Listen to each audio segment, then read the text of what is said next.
Respect is not demanded by volume, but earned through the weight of your words.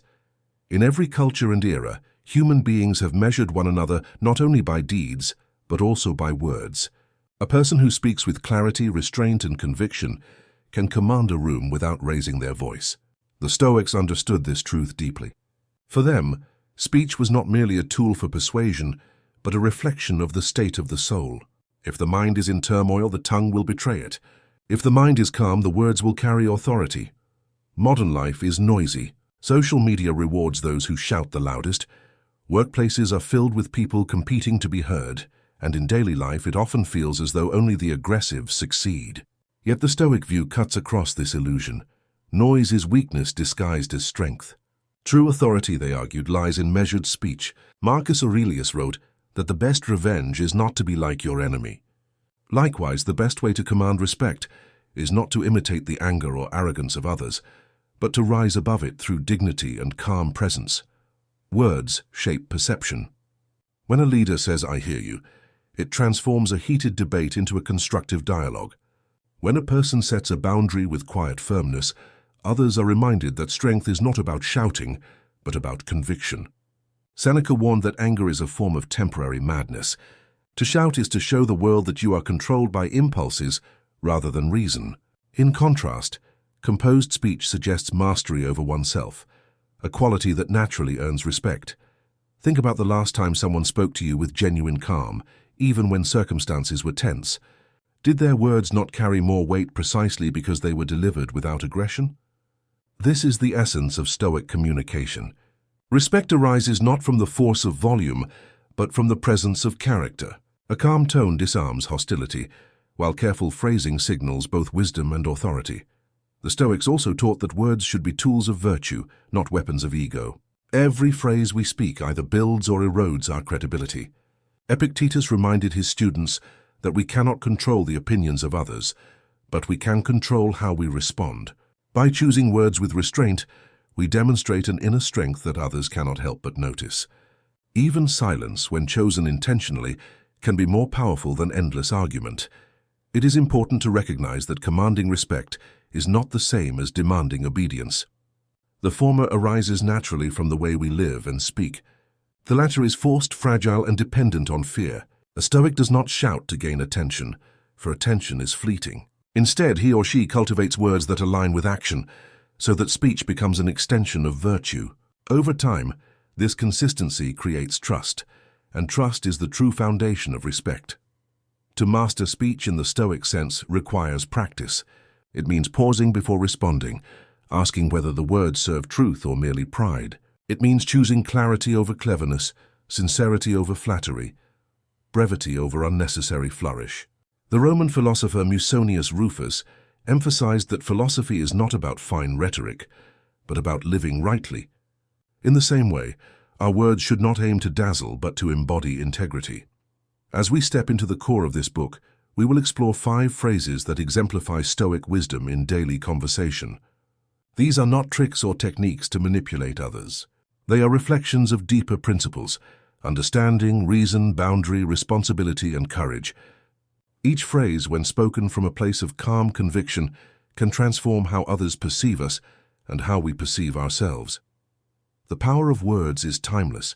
Shouts may echo for a moment, but wise phrases endure. By grounding our speech in Stoic principles, we begin to build a presence that commands respect quietly, steadily, and with dignity.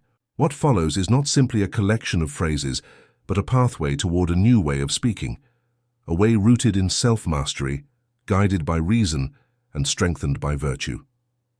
Phrase 1. I understand. Respect often begins with the simplest gesture, letting another person know they have been heard. In a world where most people are eager to reply rather than listen, the phrase "I understand" holds a quiet power. It signals that you are not rushing to judgment, not eager to dominate the conversation, but willing to acknowledge the perspective of another human being. For the Stoics, this was no small thing. Understanding others, even when we disagree, is an act of reason, empathy, and self-mastery. When we say "I understand," we are not conceding the argument. We are not even necessarily agreeing. What we are doing is recognizing the humanity of the other person. Marcus Aurelius often reminded himself in his meditations that other people act out of what seems right to them, given their understanding of the world. To dismiss them outright is to reject reality itself. To acknowledge them, on the other hand, is to step into their perspective without being consumed by it. Think of the last heated discussion you witnessed. Perhaps voices were raised, accusations thrown, and frustration rising. Now imagine if one person had paused and simply said, "I understand." The effect is disarming. It lowers the tension without surrendering the argument. It tells the other person, "You matter. Your feelings are real. I have heard you." Most people expect resistance or dismissal. Few expect calm acknowledgement. That is precisely why the phrase commands respect. The Stoics taught that listening is a form of strength. Epictetus, who once lived as a slave, built his philosophy around what can and cannot be controlled. He knew firsthand that we cannot always change others, but we can choose our response. By listening and affirming that we understand, we choose dignity over impulse. We choose to value reason over pride. This self-control, visible in the way we speak, naturally earns the admiration of others. "I understand" also creates space for dialogue. It opens the door to cooperation rather than confrontation. In leadership, this phrase is especially powerful. A manager who says, "I understand your concern," even before presenting a different viewpoint, builds trust. A parent who tells a child, "I understand how you feel," lays the foundation for respect that will outlast any rule or lecture. A friend who whispers, "I understand," in a moment of pain, offers comfort without needing to solve the problem. But Stoic wisdom reminds us that this phrase must come from sincerity. Empty words are quickly detected, and false empathy erodes trust. Seneca wrote that nothing is more shameful than insincere praise, and the same applies here. Insincere understanding is worse than silence. To use this phrase with true power, we must first practice genuine listening. That means setting aside our own need to interrupt, pausing long enough to absorb what the other person is really saying, and then responding with calm acknowledgement. There is another hidden strength in "I understand." It reflects mastery over ego. Many people feel compelled to win every discussion, to prove themselves right at every turn. But the Stoic understands that respect is not won through constant victory. It is earned through balance, fairness, and patience. By saying "I understand," we momentarily set aside our need to dominate and instead prioritize clarity and connection. Paradoxically, this makes us appear stronger, not weaker. Of course, "I understand" is not the end of the conversation. It is a beginning.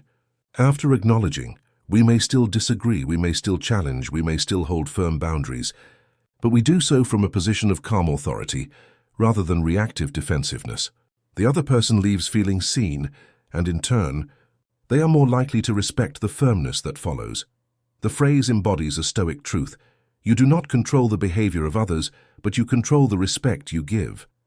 Understanding is one of the purest forms of respect because it demands no reward. It is given freely, and it is often remembered long after the words themselves have faded. As you practice using this phrase, notice the effect it has on others. In moments of tension, see how acknowledgement shifts the mood. In conversations where you feel tempted to argue, try beginning with "I understand," and watch how it changes the tone. Like water smoothing a sharp stone, calm acknowledgement slowly shapes the environment around you. To command respect without shouting is to master this subtle art. "I understand" is not just a phrase, it is a reflection of Stoic discipline, a reminder that respect flows from self-control, and a path toward building relationships grounded in dignity. Phrase 2. Let's think about this. In a culture that glorifies speed, instant reactions, and quick judgments, the invitation to pause and reflect is a rare act of strength. The phrase "let's think about this" carries with it a subtle authority. It shifts the moment from heated impulse to calm reason.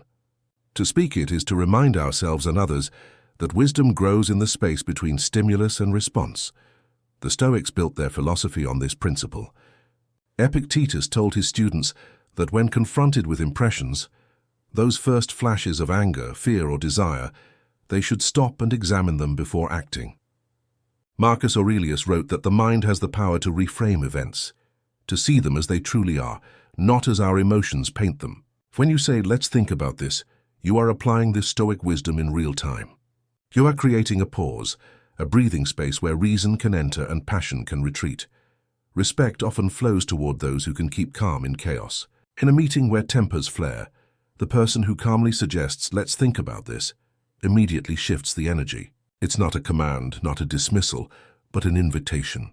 It tells others that the matter deserves reflection, that their emotions are valid, but should not dictate the outcome.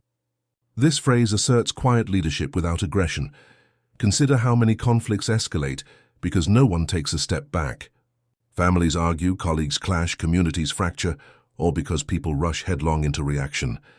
The Stoic knows that reaction is weakness, while reflection is power.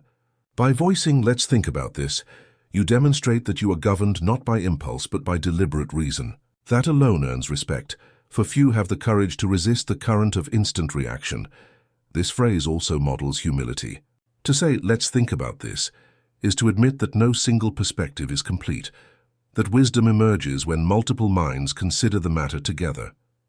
The Stoics valued reason as a shared human capacity, not the property of one person alone. When you invite others to think with you, you honor their intelligence while also showing the confidence to lead them into clarity. In practice, this phrase can transform different areas of life. In leadership, it diffuses the pressure to decide hastily, reminding the group that long-term outcomes matter more than short-term emotions. In personal relationships, it provides a respectful way to pause a heated discussion before it becomes destructive. In parenting, it teaches children that thinking precedes acting, that wisdom lies not in being the loudest but in being the most thoughtful. But like all Stoic practices, this phrase must be backed by consistency. If you call for reflection, but then rush to impose your own view, the words lose power. The true strength of "Let's think about this" lies in the discipline to actually think, to weigh facts, to question assumptions, to remain patient. Seneca wrote that anger makes us slaves to the moment, while patience frees us. To embody this phrase is to embrace patience as a form of strength. Another dimension of this phrase is its subtle challenge. It quietly resists the momentum of irrationality. When someone is carried away by passion, the reminder to think acts as a mirror.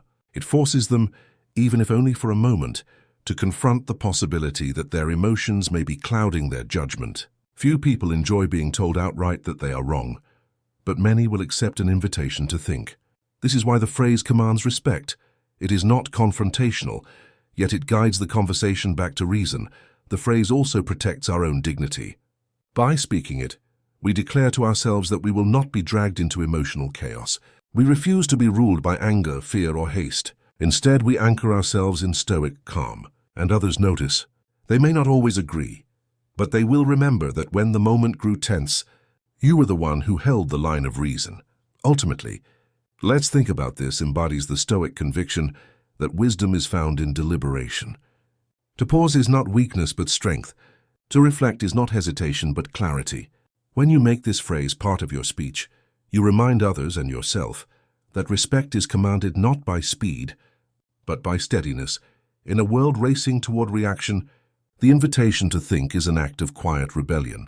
And like all true Stoic acts, it is not for show but for substance. Those who live by it not only command respect, they cultivate wisdom. Phrase 3, "That's enough." There comes a point in every conversation, every conflict, and every situation when a line must be drawn. The phrase "that's enough" is deceptively simple, but it carries immense power. It is the language of boundaries, firm, concise, and unmistakable.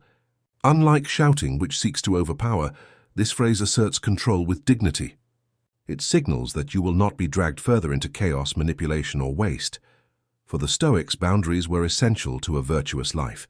They taught that while we cannot control the actions of others, we can and must govern our own participation.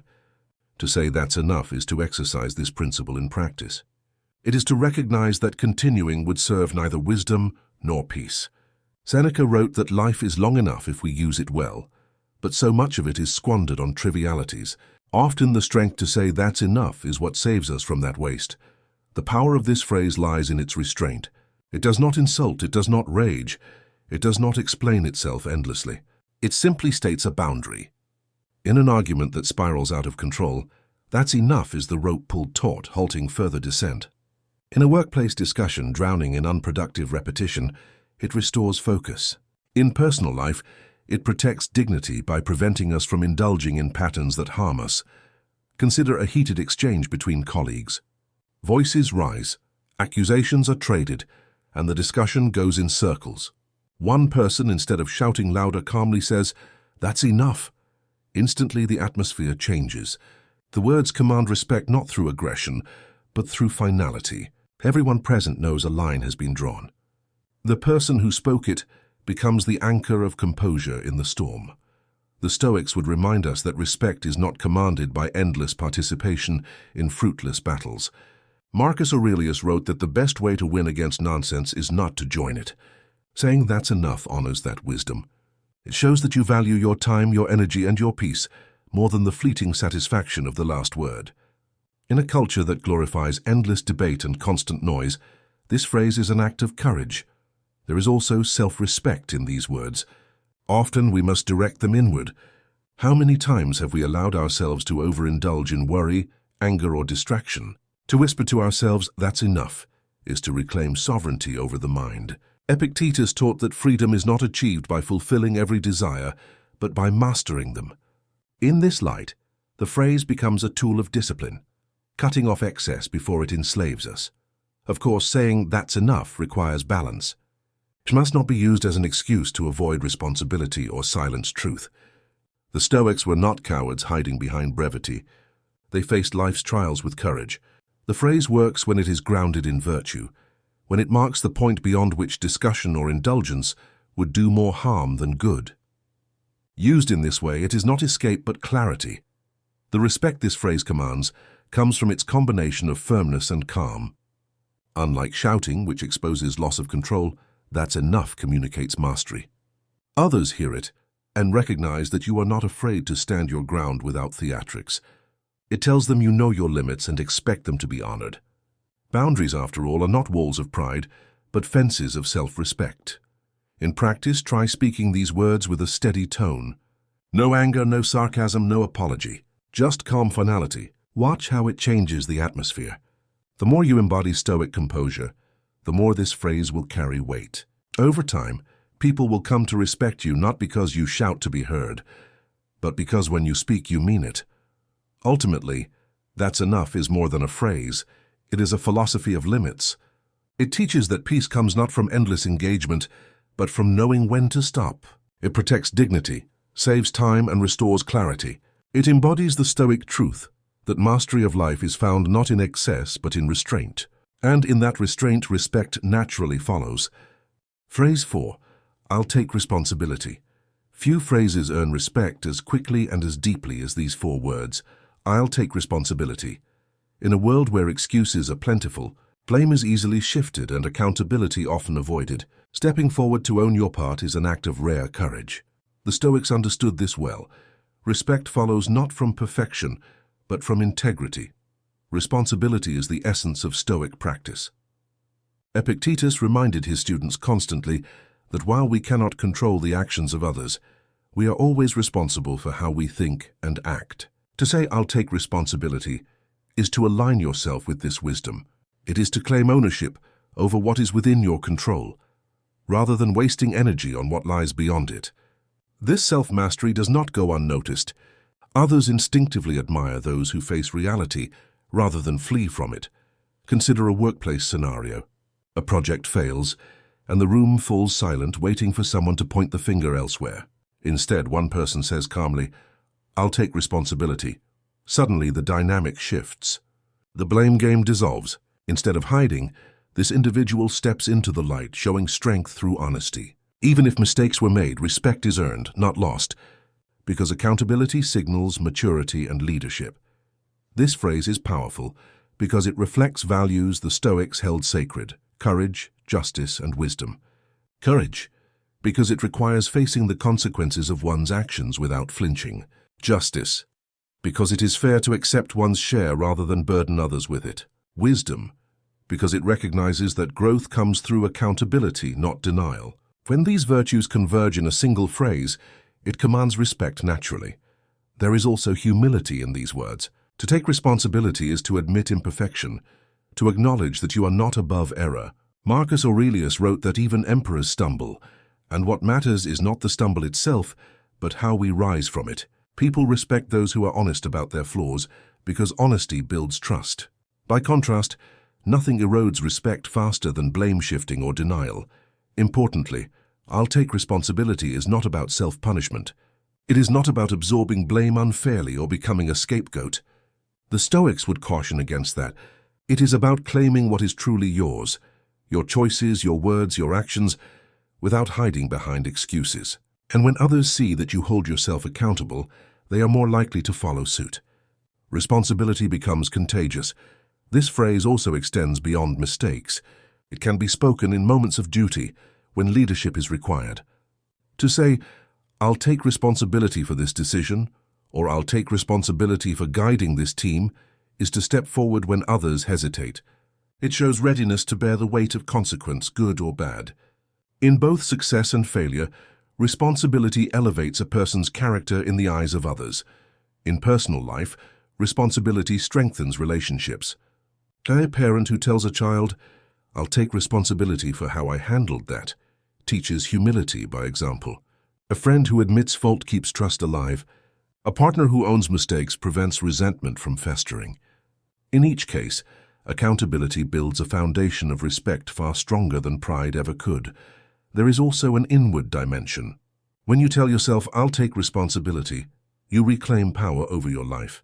You stop being a victim of circumstance and instead become an agent of change. Seneca wrote that no one is more miserable than the person who blames others for their misfortunes. To own responsibility is to step out of misery and into strength. The delivery of this phrase is critical. It must be spoken plainly, without hesitation, without self-pity, and without defensiveness. Excuses dilute it. Over-explaining weakens it. Simply saying, I'll take responsibility, and following through with action is enough. Respect grows not only from words, but from the consistency that backs them. Ultimately, this phrase captures the heart of Stoicism, the refusal to be ruled by excuses or by fear. To take responsibility is to live with integrity, to face life squarely and to demonstrate through action that you are worthy of trust. In a world quick to shout, quick to argue, and quick to deflect, those who calmly accept responsibility stand apart, and it is precisely this difference that commands lasting respect. Phrase 5. No. Of all the words in our language, few are shorter, fewer are clearer, and none are more liberating than this no. One syllable, 2 letters, yet it carries the weight of boundaries, freedom, and self-respect. While the world often pressures us to say yes to everything, the courage to say no commands a respect that endless compliance never will. The Stoics understood this truth deeply. To live with wisdom meant recognizing what is within our control and what is not, what is worth our energy, and what is not. Seneca warned that life slips away when we scatter ourselves too thin, serving everyone else's demands while neglecting our own reason and purpose. To say no is not selfishness, it is discipline. It is the art of protecting the time, peace, and virtue that make life worth living. Many people hesitate to use this word. They fear rejection, conflict, or disappointing others, and so they pile their plates high with obligations, drowning in commitments they never truly wanted. But saying yes to everything is in fact a kind of weakness, a fear of boundaries disguised as generosity. The Stoic knows that every unnecessary yes is a theft from what matters most, one's own clarity and virtue. The power of no lies in its finality. It does not require explanation, though explanations can be offered with courtesy. It does not invite debate, though it may be challenged. Spoken calmly and firmly, it communicates a truth that others cannot ignore. You will not be bent by pressure. In a noisy world full of persuasion and manipulation, those who can say no without hostility are both rare and respected. Consider the workplace again. A manager asks you to take on yet another project beyond your limits. The easy path is to nod, accept, and resent quietly. The harder but wiser path is to respond with a respectful, "No, I cannot take this on right now." At first, others may push back, but over time, they will come to recognize you as someone who values integrity over empty compliance. Your no will mean something because you do not give it lightly. In personal relationships, too, this word is vital. Without no, there are no true boundaries, and without boundaries, there is no true respect. A parent who never says no raises a child without structure. A partner who never says no loses themselves in the other's desires. A friend who never says no eventually breeds resentment. To refuse when refusal is necessary is not cruelty, it is honesty. And honesty is the foundation of trust. The Stoics also saw the importance of saying no to oneself. Discipline is in many ways a long series of refusals. No to destructive desires. No to harmful habits. No to anger that seeks to control us. Epictetus taught that freedom comes not from indulging every impulse, but from learning to deny them. To look in the mirror and tell yourself, "No, this will not rule me," is to exercise the highest form of self-command. Of course, not all refusals are equal. A Stoic no is not shouted in rage or wielded as a weapon of pride. It is spoken with composure, clarity, and fairness. The respect it commands comes not from defiance alone, but from the balance between firmness and reason. Delivered in anger, no becomes rebellion. Delivered in calm, no becomes authority. This word also protects time, the most precious resource we have. Seneca reminded us that people are frugal with money, yet wasteful with hours, though time is the one thing that can never be replenished. Every unnecessary yes spends time that could be devoted to wisdom, virtue, or meaningful action. Every disciplined no preserves it. Respect grows when others see that you do not squander your life in endless distraction. To practice saying no is to practice freedom. Start small. Refuse one task that does not align with your purpose. Decline one indulgence that does not serve your health. With each refusal, you strengthen your will, and with each strengthening, your respect deepens, in your own eyes and in the eyes of others. Ultimately, no is not just a refusal. It is an affirmation of values. It says, "I know who I am. I know what matters. I will not trade my clarity for your approval." Spoken this way, calmly and firmly, no becomes one of the most powerful words in the Stoic vocabulary. And it is through this power, quiet yet unshakable, that true respect is commanded. The language of inner authority. Respect is rarely won through force. It is earned through steadiness. Each of the 5 phrases we've explored, "I understand, let's think about this," "That's enough," "I'll take responsibility," and "No," is more than a tool for communication. Together they form a philosophy of life, a language of inner authority that is deeply rooted in Stoic wisdom. Words matter. They are like ripples on water, a small gesture that spreads far beyond what we initially see. Many believe that respect is gained by shouting louder, dominating a room, or proving themselves endlessly. But the Stoics remind us that self-mastery is the highest form of power, and language is one of the most profound ways we can exercise that mastery. Let us pause and reflect on how these phrases interconnect, and why together they represent not only a way to command respect, but also a way to live more deliberately. The thread of self-control. At the heart of all 5 phrases lies self-control. "I understand" is not about surrendering your perspective, but pausing your impulse to argue. "Let's think about this" is about delaying rash action to give space for reason. "That's enough" restrains not only others, but also your own tolerance of what is harmful. "I'll take responsibility" contains your ego's desire to shift blame and instead embraces accountability. "No" resists the temptation to please everyone at the cost of your integrity. What do these have in common? Each phrase is a moment where impulse could take over, but does not. Each is a conscious act of restraint, a refusal to let chaos drag you in. This is why people respect those who use these words with consistency. They see someone who governs themselves, and therefore someone worth listening to. The balance of firmness and compassion. Another thread is balance. Respectable authority is not cold tyranny, nor soft permissiveness. It is firmness guided by compassion. When you say, "I understand," you are compassionate, acknowledging another's experience. Yet you remain firm in holding your ground. When you say, "That's enough," you draw a firm line, but not out of cruelty, out of a desire to preserve dignity, order, and peace. This balance echoes Marcus Aurelius's reminder to be both strong and kind, like the hand that both holds and guides. The freedom in responsibility. It may seem paradoxical, but responsibility is freedom. Saying, "I'll take responsibility," liberates you from the endless chains of excuses and blame. Seneca once noted that the man who blames others for his misfortunes has not yet begun to learn, but the man who blames himself is on the path to wisdom. Responsibility is where true self-respect begins, and when others see you bear burdens without deflection, their respect naturally follows. The courage of limits.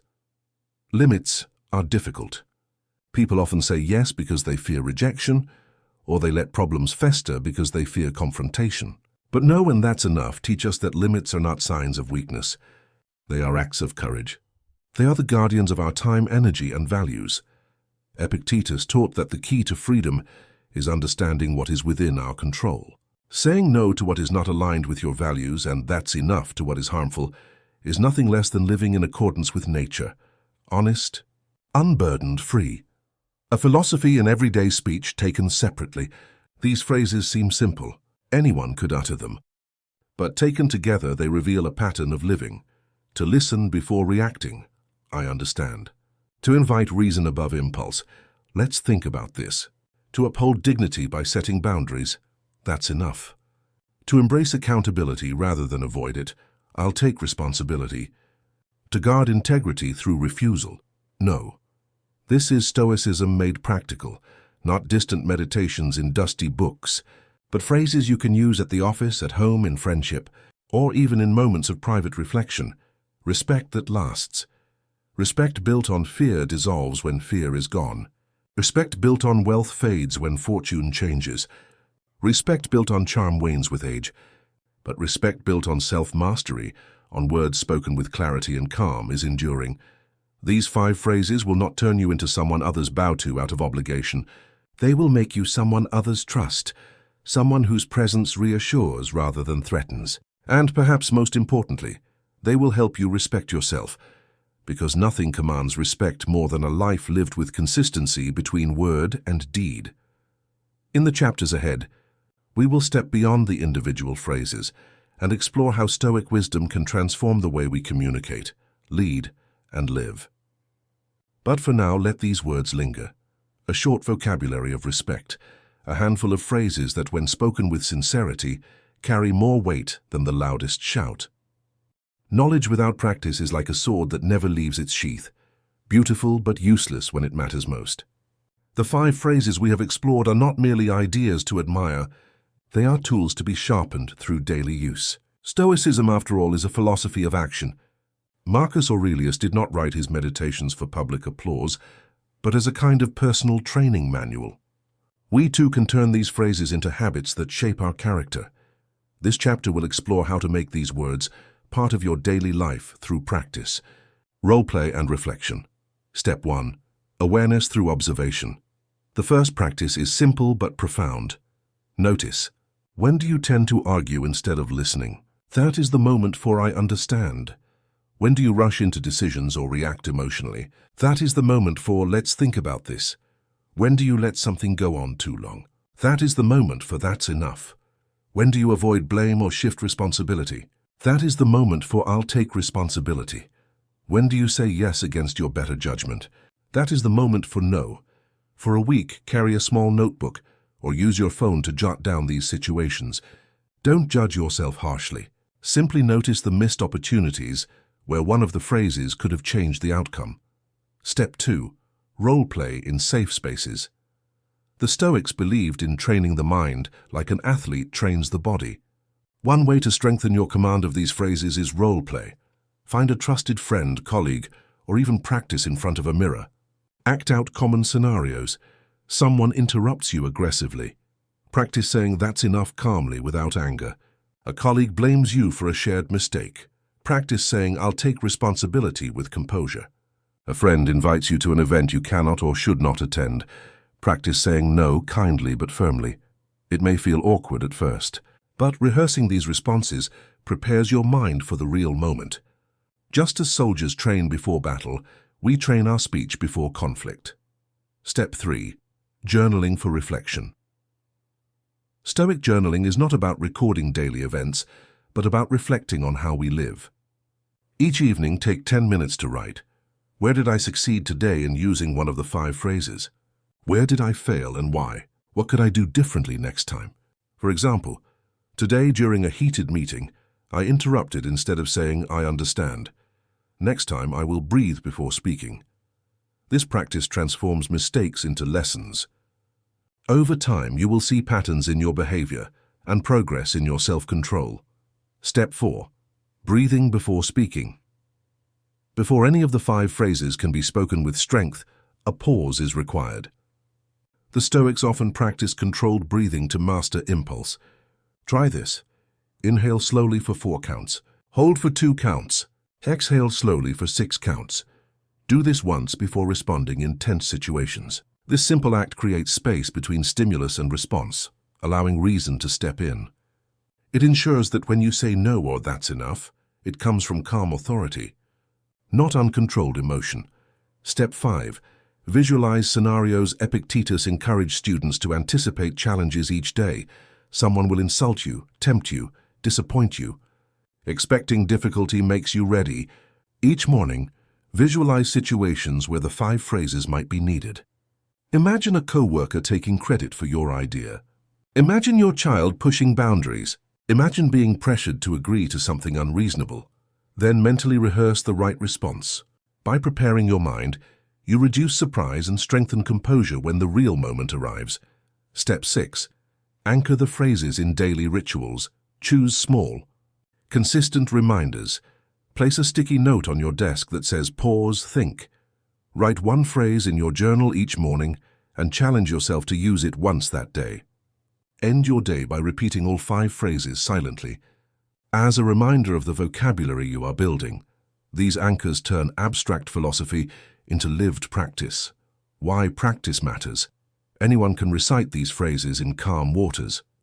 The real test is when storms arise, when anger, pressure, or fear cloud judgment. That is when untrained speech fails, and why practice is essential. Respect comes not from perfect words, but from consistency. When others see that you do not just preach composure, but live it even under stress, they will trust your presence and follow your lead. The Stoics believed that excellence is not a gift of fortune, but the product of discipline.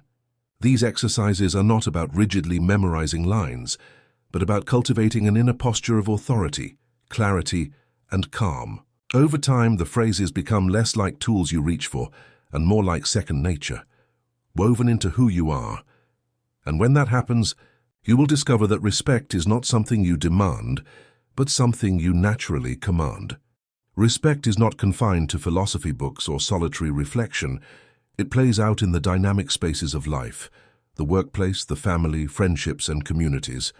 A leader who cannot command respect will struggle to guide. A parent without boundaries will find their authority eroded. A friend who avoids honesty may lose trust. In every sphere of human connection, respect is the invisible thread that holds relationships together. The 5 Stoic phrases we've explored are not only personal tools, but also instruments of leadership and relational harmony. Let us explore how they manifest in different roles. In the workplace, leading with clarity. Modern offices and organizations can be chaotic arenas of competition, politics, and pressure. Here, respect is often confused with fear or positional power. But lasting leadership rests on steadiness. I understand. When a leader listens to an employee's frustration or idea, even if it cannot be implemented, acknowledgement itself builds loyalty. People want to be heard before they are directed. Let's think about this. Rushing into decisions can cost teams dearly. A leader who creates space for reason demonstrates maturity, showing that thoughtful process outweighs impulsive reaction. That's enough. In meetings where conflict escalates or gossip poisons the environment, this phrase draws boundaries. It protects not only order but also morale.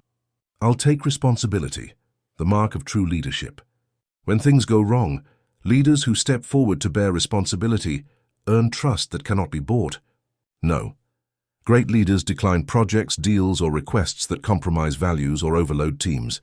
This protects long-term integrity over short-term gain.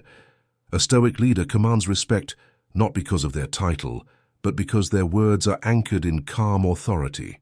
Employees sense that they are led by someone guided by reason, not vanity. In family, authority with compassion. Family life is where emotions run deepest. Boundaries blur, expectations rise, and tempers flare. Here, these 5 phrases act as anchors to preserve respect without sacrificing love. I understand. To a child upset about a rule or a partner voicing stress, this phrase communicates empathy. It says, "I see your struggle even if I stand by my decision." Let's think about this.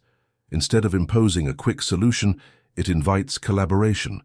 For example, deciding together how to manage household responsibilities or navigate financial challenges. That's enough. Whether halting an argument that spirals or addressing harmful habits, this phrase prevents damage from spreading further. I'll take responsibility. Parents who admit mistakes model humility. Spouses who own missteps nurture trust. In families, this phrase heals faster than any excuse. No, essential in teaching children limits, and equally vital in adult relationships where personal well-being or family values must be safeguarded. In families, respect is not one-sided. It flows when authority and compassion are balanced. Boundaries without warmth breed resentment, while warmth without boundaries breeds chaos. The Stoic path is the middle way. In friendships, honesty as loyalty.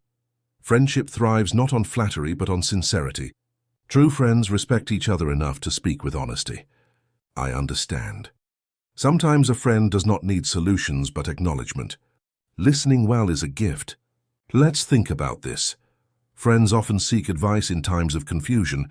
Offering this phrase helps them pause, reflect, and avoid rash choices. That's enough. There are moments when a friend spirals into self-destructive talk or behavior. Respect requires the courage to intervene. I'll take responsibility. Friendship is strengthened when we admit when we've been absent, careless, or thoughtless. Responsibility nurtures trust. So healthy friendships respect boundaries. Saying no to unhealthy invitations or unreasonable demands does not weaken bonds. It makes them more genuine. Seneca wrote that one of the most beautiful qualities of true friendship is to understand and to be understood. These phrases help us live that wisdom. The common thread, authority without arrogance, whether at work, at home, or among friends. The 5 phrases allow us to exercise authority without arrogance, to be firm without cruelty, and to show compassion without weakness. Leadership is not limited to CEOs or generals. Every parent, teacher, mentor, and friend is a leader in their sphere.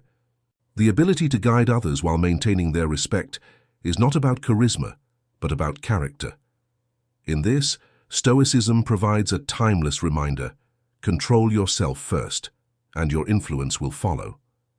Speak with calm, act with integrity, and people will respect you not out of fear, but out of recognition that you live by principles. Respect as a foundation for harmony. When these phrases become habits, relationships transform. Workplaces become calmer, families become more resilient, friendships become deeper. Conflict is not eliminated, but it is handled with dignity. Authority is not demanded, but it is naturally granted. And perhaps most importantly, these phrases align our public words with our private values. Respect begins within. It radiates outward. When we practice this vocabulary of respect across all relationships, we live as the Stoics advised, not seeking to rule over others, but to rule over ourselves.